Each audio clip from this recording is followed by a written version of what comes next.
Hey, what's up? Here I am on my bike trail, and I decided to stop and make this recording because there's something very important I want to share with you guys. Something I got to get off my heart, something you need to hear. It's been a crazy 2020. It's been crazy, man. And with the death of Mr. George Floyd, that was a straw that broke the camel's back, if you will. And during the emotional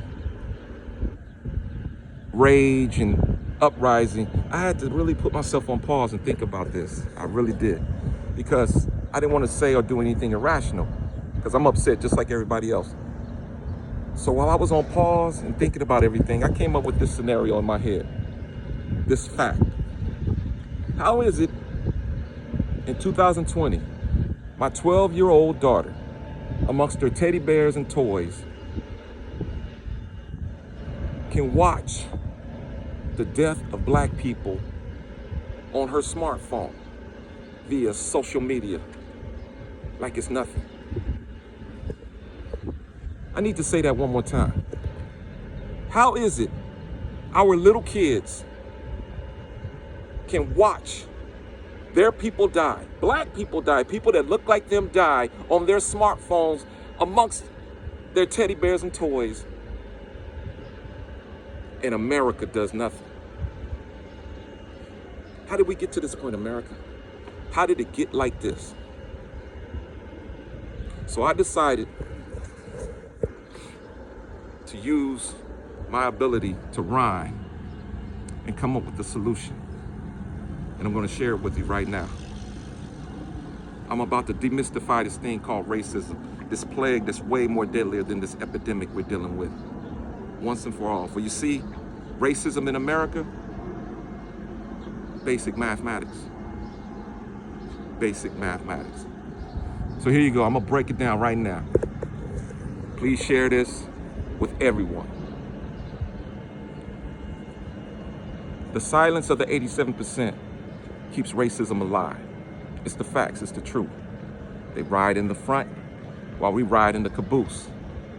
No matter how much we cry or how loud we scream, their silence keeps our hopes for justice and equality no more than just dreams.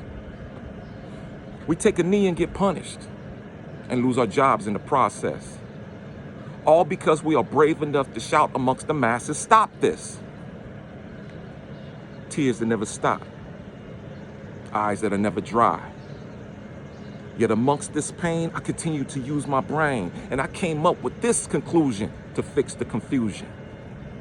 Numbers don't lie.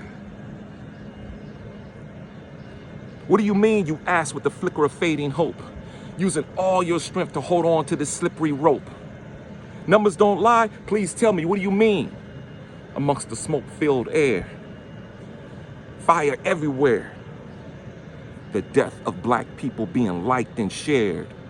On social media, Facebook, Twitter, YouTube, they dispense with us, because every time we try to explain the pain, they choose to censor us. I'm sick of no progression. I'm sick of all the static. So I came up with the formula based on simple mathematics. My people, they demand it. Even a child can understand it. Hey, I'm talking to you. Look at me. Pay attention, goddammit. This message may cause some of you to leave because of guilt and frustration. I'm just trying to make it better for everyone, unlike gentrification.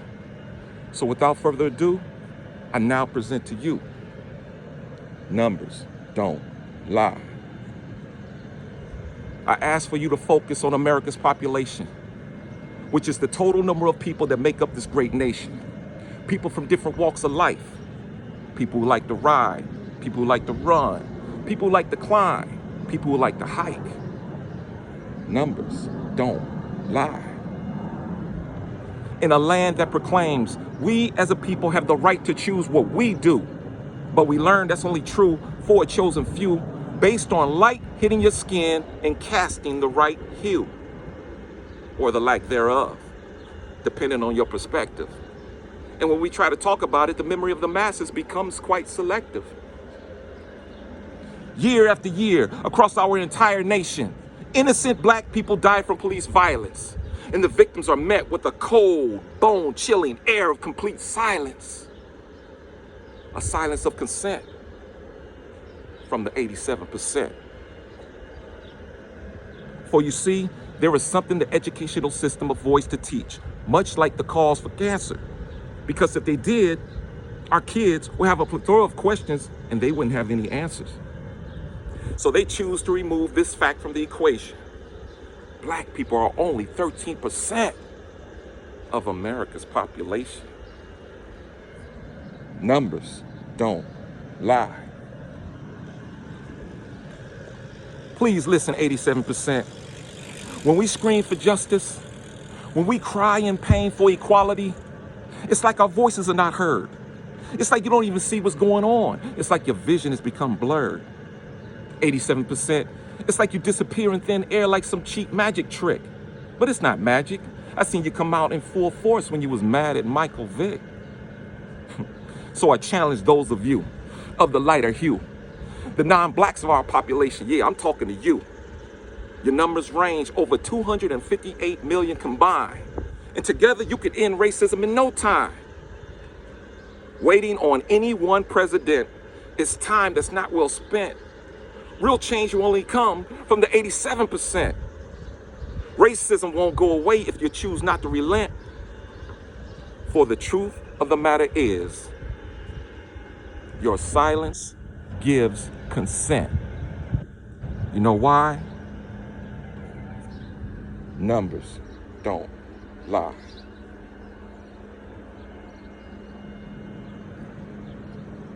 Share this with everyone. And check out the new movement, Numbers Don't Lie, 1387.com. Numbers Don't Lie, 1387.com. We cannot afford to let the emotion die down and everything goes back to normal. I'm tired of that. So let's keep this going. Please check it out. Numbers Don't Lie, 1387.com.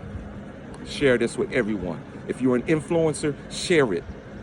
Athletes, actors, celebrities. If you're an influencer, share this poem, please. I beg of you. We need to keep this going. It's your boy E Stone. Peace.